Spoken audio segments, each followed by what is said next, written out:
Don't do it because it's in right now. Do it because you love it. The importance of finding that happy medium and being able to be healthy but have a life.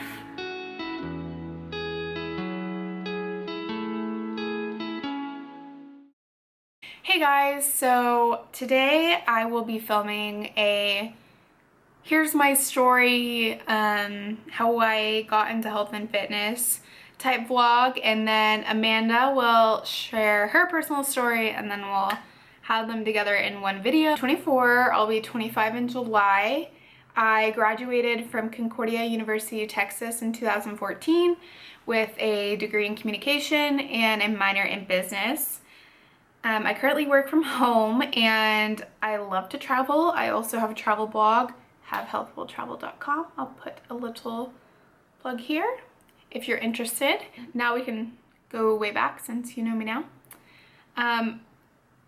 I reflect back quite often to being a teenager and hitting my body, and I never had any like official diagnosis or anything like that, but I know I had some type of eating disordered eating is the way I word it. I don't say I was anorexic, or I just say I had disordered eating and I had body dysmorphia. Looking back, what I saw then is not what other people saw in real life.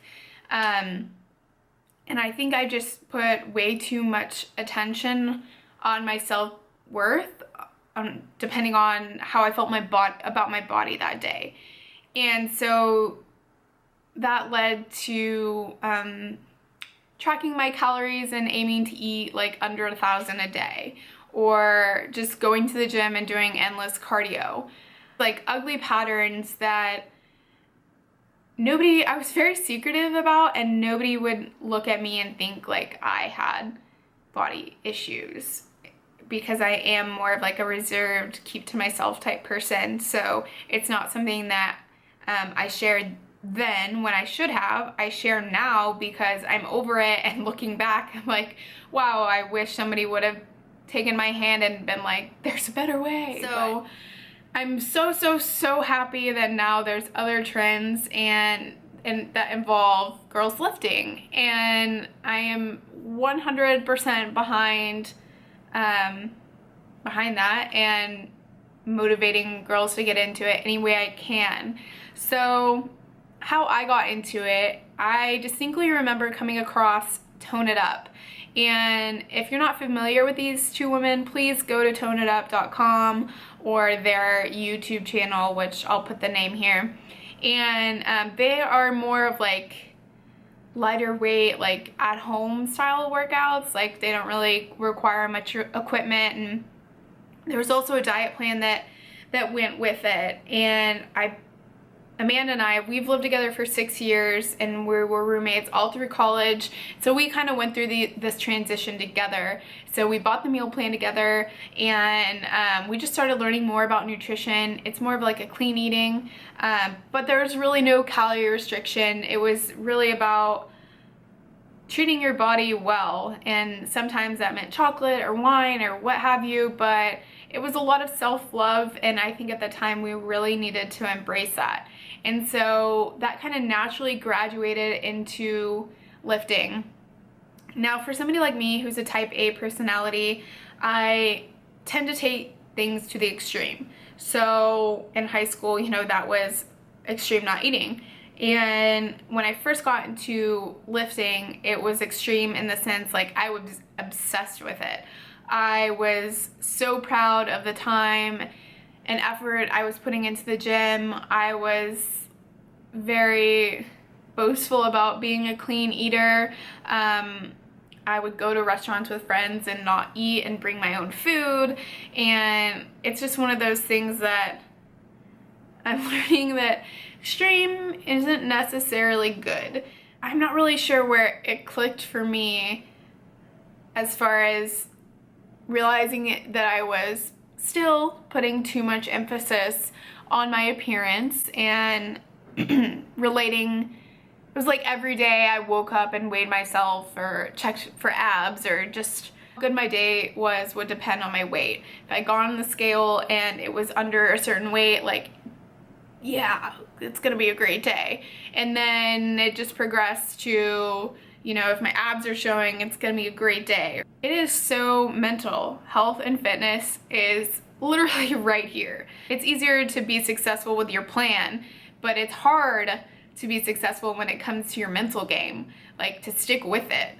And so one of the big things that Amanda and I really want to push through Team DNA is making it a lifestyle and falling in love with what you do. But once I kind of woke up from those extremes, that involved deleting MyFitnessPal and just getting in tune with intuitive eating, I guess it's called, or really just reminding myself how important moderation is. And with actually spending time in the gym, I personally thrive from seeing numbers go up and my progress as far as like what I'm lifting. And so falling in love with that process is key. And we are not one to say that lifting is the way to happiness and health and all that jazz. Like, we recognize that there are so many different paths out there. Running, dancing, yoga, whatever. The point is to do what you love. And honestly, like, it took me a while to fall in love with the look that lifting gave. Like, I knew I liked to lift, but I would see images at first of girls who, like, you know, were consistently lifting for years, and I'd be like, oh, that's gross, she's too manly, like. But at some point there was just a shift, and it was just like, she's strong. Why wouldn't I want to be as strong as I could be? Like, and I want to be independent, and I think that lifting really not only helps you get there physically, but mentally, like overcoming those challenges. And it can be setting a goal as far as what weight you want to lift, or it's overcoming mental challenges like just getting to the gym that day when you didn't think you were going to. Like, you know, there's just small wins that really add up to feeling like you're fulfilled and you're challenging yourself and you're becoming a better person every single day. And not only because you are physically improving, but because you are becoming mentally stronger. And as I played softball in college in my entire life, and I know one of the biggest stressors from the coach was mental toughness. And I think whenever I stopped playing, I felt kind of lost. It was like, what do athletes do when they're not playing their sport anymore? And finding lifting for me was like, I compete against myself now. I compete against how good I was yesterday. And it still brings that same kind of competitive drive that I think it's just really important to have as a person throughout your entire life. So it helps me reach goals in other areas of my life because I have that confidence to overcome. And so that's basically all of the why I think that you as a woman should try lifting. And whether it's with our beginner series or whatever, we are behind you 1000%, and we welcome any and all questions.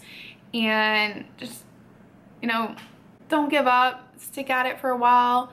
If you find that you legitimately do not enjoy it, go pursue something else. Like, don't do it because it's in right now. Do it because you love it. So, next up is Amanda's story. Enjoy. I will start, I guess, with me, a little about myself. I'm 23, probably actually by the time that this video gets posted, I'll be 24, we'll see. Shout out to all your Aries babies. I graduated from Concordia in 2013 with a business management degree, and then after that I got my personal training certification from ACE, and now I work at Austin Simply Fit. I guess we can start from the beginning, or the beginning essentially of when I really took hold of my fitness in my way. So I, growing up, was always in sports, and was lucky. I feel really blessed to say that I never really had a terrible relationship with food or with working out. At least growing up, I never did. And it wasn't until college that I actually got into a relationship that was a pretty emotionally abusive, for lack of a better word, just like jealousy and insecurities and all of those really unhealthy things control our relationship. And we kind of, I know for sure, at least I masked it and disguised it for myself as that we just had a deeper, complex understanding of each other, when really, like, I was 19. Like, it wasn't that complex. It was two kids who didn't know how to control their relationship at all. But in that relationship, I definitely lost who I was. I made that person my God. I made him my everything. It was completely crazy, completely ridiculous. And I was like, oh, I'm doing it out of love. But really, it's like, you're kind of crazy, girl. You're kind of crazy. Every decision that I made in my life was based off of that person. It was not made for myself. And so when that relationship ended, I had to find myself again. I had to re-love myself. I had to fall in love with God again, because he definitely took the back burner when I was in that relationship. And so I started to be more consistent in the gym and started to do more things that I loved, started to hang out with my friends again, because I didn't do that for like an entire like semester of my life. Started surrounding myself and spending time with people who really knew me and loved me. And I'm so incredibly blessed to have had this circle of friends and caring people in my life. Oh, I didn't think I would get emotional. Who just stuck with me in that time when I was like really trying to find myself again. The day started falling in love with myself, and it's not that I completely lost it so much to the point where I'm like, I don't love myself, but because I do love who I am, and I love everything that I've gone through and have grown from. But loving yourself is a daily process. You have to choose to love yourself every day. After I graduated college, I had for a couple of years been wanting to do a bikini competition in NPC, and so I started my first prep in January of 2014 for that, and I put all my trust into a coach who I knew nothing about. I didn't know any of her well, I really kind of didn't know anything about the sport besides what I had seen a little bit on social media. And at that time, like, it really has exploded in the last couple years, but it was still really kind of just emerging when I started it. And so there weren't a lot of coaches that were easily accessible to me that I knew about. So I had taken advice from a friend who knew this coach, and I was like, all right, what she says is gold. Like, I'm gonna listen to everything that she says. And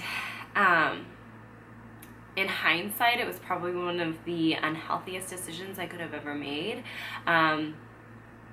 just because you question everything. Like, you need to question everything, and I'm telling you that, like, in every aspect of your life. Don't just take words for what they are. You need to question things. You need to find like the science behind things. You need to find the reason behind things. You need to find the history of things, because if you do not, you will not know why you're doing it. And trust me, if you do know the reason behind it, you'll trust it so much more, you'll buy into it so much more, and you will want to follow it that much more. So I went and I did that, and like I had been doing flexible dieting a little bit before that, so I had a pretty okay concept of macros, and I was always asked her, I was like, can I just know my macros, what they are? Because she would give me a meal plan to follow. She would never want to tell me what they were, but she was pretty secretive with almost everything that she did. She would tell me to take something but wouldn't really tell me why. She would just say it and be like, okay, I'm doing it, you're the boss. Terrible idea. And then I know after my first prep, I like calculated my macros for something that was like 8 weeks out, and it came out to be like 1,100 calories, which was like so low. And guys, she had me doing so much cardio, and I was definitely doing weights for like at least an hour and a half, 2 hours, and I did not have a rest day, and I was doing cardio 5 to 6 times a week for 40 plus minutes. I think my shortest time was 30 minutes at one point, and it was absolutely bonkers, like now that I think about it, to not ask that. And it's a very, I mean, it's an old school bodybuilding style, and if that's your thing, go for it. But to me, my health is a little bit more important, like my long-term health. So I decided to not follow her style of nutrition for my second one. I went ahead and stuck with her weights for my second one, did my own nutrition for the second one, was happier. Like, I didn't cheat, and I was able to control it a little bit better. I didn't come in as lean, but I was more sane. And then my third bodybuilding thing was just this last summer, and that was definitely my best one. That was after I found Austin Simply Fit, and Mark, my boss, did my training for that, and I was lifting 4 days a week, doing minimal cardio. I still do cardio. That was like my own choice to do that. And then I was like, up until about like 2 weeks out, I still, on my high carb dates, had almost 200 carbs, and I came in more muscular, just as lean as I did on my first one, and just like happier. Like, I did not cheat. And besides my planned cheat meals, I did not cheat. No, I was not even tempted. And to be able to have that balance while you're in peak week is like so nice. So nice to like not even be tempted. So that was definitely like my best, most successful prep, I guess you could say. And then also at Austin Simply Fit, we are a powerlifting based gym, so I've done 2 powerlifting meets, and those are just absolutely phenomenal days. Really enjoyed those preps and really got close to my training groups in that, and just gained a lot of strength. And then working up to that day is just so much fun. It's such good spirits. If you are entertaining the idea of powerlifting, I would definitely recommend it. If like you're conditioned enough for it and you want to do it, just do it. Like, it's an amazing day. I just wanted to cover finding balance, because my last powerlifting meet was in October, and I had to take a couple months off of like strict training regimen from that and strict macro counting for that, because I did actually count my macros working up to my powerlifting meet, just to make sure that I was getting enough calories in, because we were overloading a lot. Over the past few months, that's what I've really worked on, is finding that balance, letting myself have that glass of wine and not get carried away, and not get mad at myself for having it. Finding ways to not need to know exactly what I'm eating. I do enjoy it more when I'm counting my macros, just because I know what is going on with my body. I know what's going, why it's reacting to certain things. I can like figure out my body a little bit better by counting my macros and figuring that out. But I have had to find that balance, like I said, between being completely out of control emotionally and towards food and towards training, and then just letting it be a part of my life, letting it be a part of my lifestyle, because it is an amazing lifestyle and I love it. Like, it's my job, like, it's my life. It's not just, you know, a fad. It's something that I love. And so I've really think that in the last few months I've grown to find that balance, to find that happy medium between hard training and pushing myself and being strict but not restricted, and having a life. For the last, or whenever people were like, well, what are you doing for your training? Whenever it was like in December and November and even the beginning of January, I was like, you know, I'm kind of just doing me. I'm finding that balance. That's something that really we want to focus on for you guys, is the importance of finding that balance and the importance of finding that happy medium and being able to be healthy but have a life. Like, just like, be happy with your life. Like, I can't emphasize more the importance of finding your happiness inside, and it'll reflect so much on your outside. That's my story, and hope you guys enjoyed it. Bye!